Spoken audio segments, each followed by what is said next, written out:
যারা প্রতিশ্রুতি দিয়েছেন তারা গিয়ালে প্রসিডিওর মেনটেন যে প্রসিডিওর তারা যারা রিপোর্ট ফাটাই দিয়েছে যে রিপোর্টে টাকা পাইতো এটা না বরং তো তারা প্রোটেস্ট করায় বরং তো আরও তারা হেডেক বাড়ি দেয় অন্য লাইনে করে এটা কমিউনিটি করে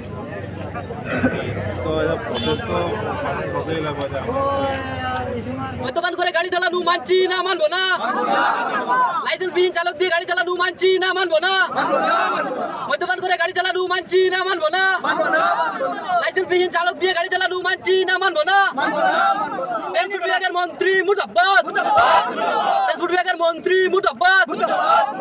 আসাম সরকার হায় হায় আসাম সরকারের পেটুয়া বাহিনী হায় হায় আসাম সরকারের পেটুয়া বাহিনী হায় হায় ট্রান্সপোর্ট বিভাগ হায় হায় ট্রান্সপোর্ট বিভাগ হায় হায় আজকে আনুমানিক 4 ঘটিকার সময় 4 ঘটিকার সময় শাহাবাদ বাইপাসে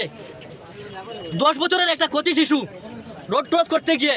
একটা সিলভার কালার স্করপিও সজোরে ধাক্কা মারে তাকে মাটিতে লুটিয়ে ফেলায় তারপর সেখানেই আমি মনে করছি সেখানেই সে মৃত্যুবরণ করেছে কারণ এখান থেকে তাকে হসপিটালাইজ করার মতো কেউ ছিল না কিন্তু স্থানীয় যারা প্রত্যক্ষদর্শী আসলা সঙ্গে সঙ্গে কাটলিতলা থানার দিক দিয়ে একটা পুলিশের গাড়ি গিয়েছিল কিন্তু এখানে যারা প্রত্যক্ষদর্শী ছিলেন ওনারা পুলিশের গাড়ি থামিয়ে ঘটনার বিবরণ জানিয়েছেন যে এখানে একটা কত শিশু মৃত্যুর সাথে পাঞ্জা লড়ছে আর আপনারা যদি পারেন তাকে হসপিটালাইজ করুন না হলে যে গাড়িটা তাকে সজোরে ধাক্কা মারতে গাড়িটা এদিকে যাচ্ছে কিন্তু পুলিশের পক্ষ থেকে রিপ্লাই এসেছে থানায় নিয়ে যাওয়ার জন্য দেখেন অত্যন্ত দুর্ভাগ্যের বিষয় আমরা আজকে ঘর থেকে বের হয়েছি পুলিশের উপর ভরসা করে পুলিশ জনগণের বন্ধু আর পুলিশের যে মুখ থেকে এহেন যে রিপ্লাই সেটা আমি মানে গ্রহণ করতে পারছি না সেটা আপনাদের কাছে জেলা প্রশাসনের কাছে এসপি ম্যাডামের কাছে এবং আসামের মাননীয় ডিজিপির কাছে ছেড়ে দিলাম কাটলি জোড়ার পুলিশ প্রশাসনের যে এহেন রিপ্লাই সেই যদি ওনারা তড়িঘড়ি করে ছেলেটাকে ওই গাড়িতে কোনো কাটলি থানার ইনচার্জ ছিলেন কি কে ছিলেন এখানে জানি না এখানে যারা ছিলেন ওনারা স্থানীয় খেটে খাওয়া মানুষ ওনারা কে ছিলেন সেটা আইডেন্টিফাই করতে পারেননি কিন্তু পুলিশ ছিলেন সেখানে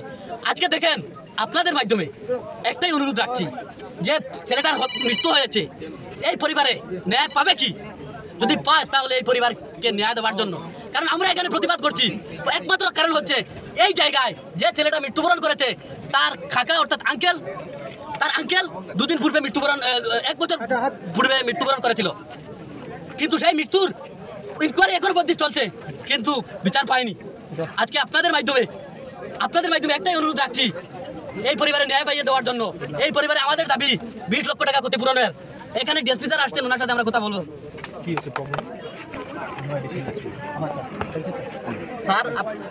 স্যার আপনাদের ইয়াত আহার কারণে ধন্যবাদ জানাইছি আজি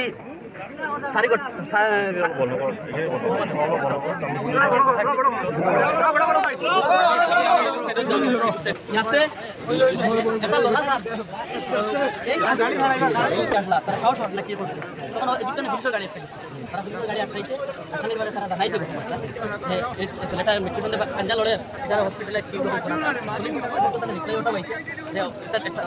যেটা মৃত্যুর সাথে পাঞ্জা লড়ে তারা নিয়ে আনাতে ভালো লাগে এটা দুর্ভাগ্যজনক স্যার তো আজকে আমরা এখানে মানে একজন পুলিশ প্রশাসনের পক্ষ থেকে স্যার আমরা এখানে আইছি প্রোটেস্ট করছি আপনারা উপরে ভরসা করি